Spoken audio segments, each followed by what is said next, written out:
In this one, we're going to take a little look at the settings and some of the key bindings that I'm using in Battlefield 2042.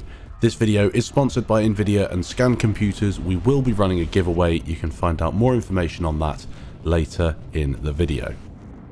As you all know, Battlefield 2042 is quite a difficult game to run, and whether you're playing on console or PC, finding the correct settings is difficult.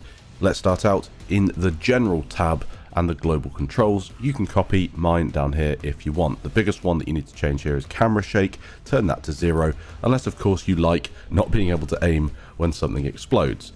As you can see, the other ones there, not really too much of a big deal at this stage. Maybe you don't want to see certain controls or hints or whatever, so you can turn that stuff off.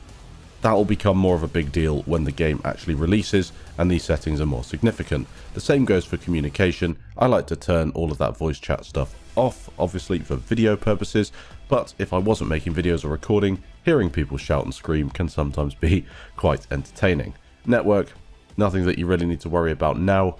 Again, might be something when the game fully releases that is important. When it comes to display, I find full screen works very well with this game. Field of view for both your soldier and your vehicle is your preference. Same with ADS field of view. Brightness, all of this stuff is up to you, but I'd say that the main ones to turn off here is your chromatic aberration, film grain, vignettes, and lens distortion. I put everything on low apart from the effects quality. This is the same approach I've had in a lot of Battlefield games. At the minute, we're still trying to find out what works best, but I think starting low and turning things up is obviously the way to go. This is important though. Your dynamic resolution scale is off and your Nvidia reflex low latency, if you can have it, is on. Now we're going to get into that now for a little bit, and I'll explain to you what Nvidia reflex actually is. Reflex low latency mode reduces the system latency, which basically means the movement from a mouse click to an action occurring in the game, and it's reducing that, boosting your PC's responsiveness. Lower system latency helps in all sorts of things, ranging from acquiring targets faster to improving aiming precision and seeing players sooner. GTX 900 series cards and up will support reflex, with Battlefield 2042 supporting this feature. It's actually in the beta now and will be in the main game as well. Specific 360Hz monitors will actually allow you to test your system latency as well and optimize it using certified Nvidia reflex mice. Again, something to look into if this is a feature that you're interested in and you want to reduce that latency as much as possible. As you can see, if you want to enable Nvidia reflex in Battlefield 2042, you have to install the latest graphics driver, which you have to anyway to play the beta, launch the game, head to the options menu, display, video, scroll down to Nvidia reflex low latency, turn it on, plus boost. On is essentially the primary latency saver, so reducing the latency in GPU bound scenarios. I essentially would recommend going for the boost. You can find more in-depth guides on YouTube, but just for a simple one, turn it on and see what you think.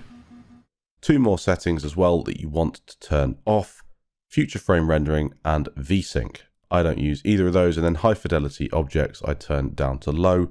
You can mess around with that one a little bit if you want, but I think it's best on low. HUD, that's completely down to you.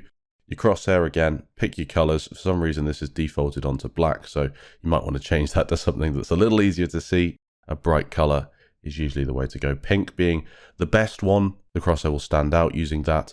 And then your minimap and HUD icons is down to you. Moving across to the sound tab, again, you can pick whichever you prefer here. Many people like war tapes. For me, I'm not a massive fan of that. And controller, we're not going to be covering that here, as I don't use controller. Mouse and keyboard, you've got mouse raw input ticked on. And then we move over to the on foot, and I'll just scroll through these so you can have a quick look at what I use.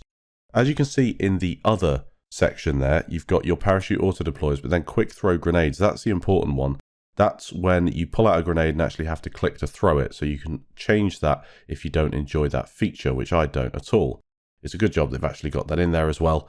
And then you've got all of these settings in vehicles as well. For accessibility, I turn motion blur and camera shake amount down to 0.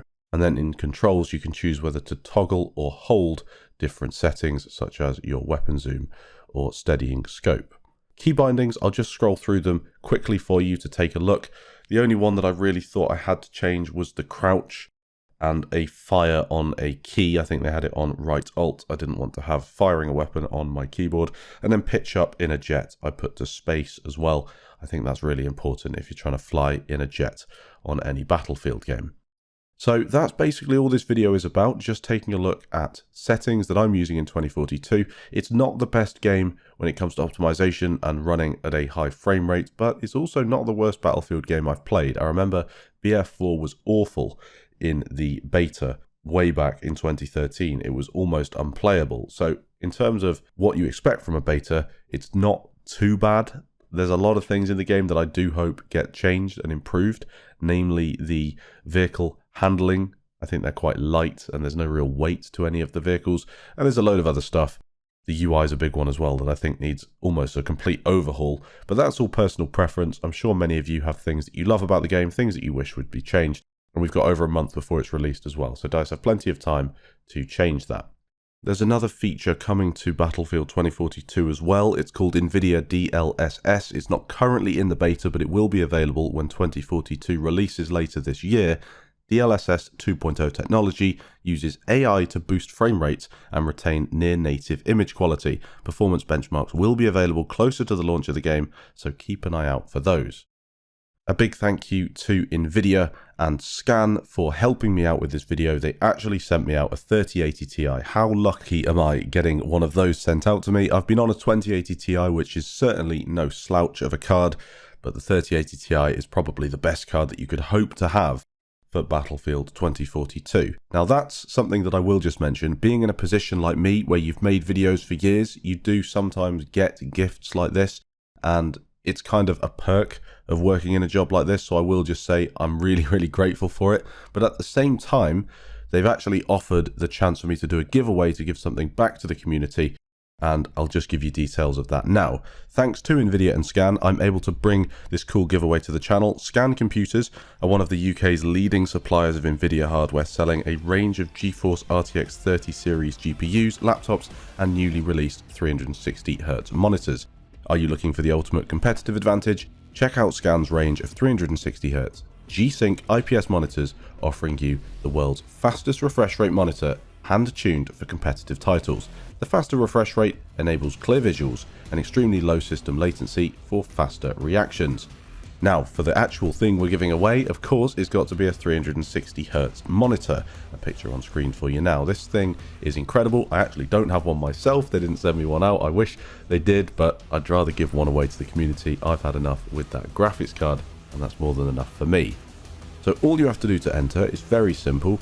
Just like this YouTube video, click on the link in the description and in the pinned comment below. It will take you through to my Twitter, and just like and retweet that post. That's all you have to do.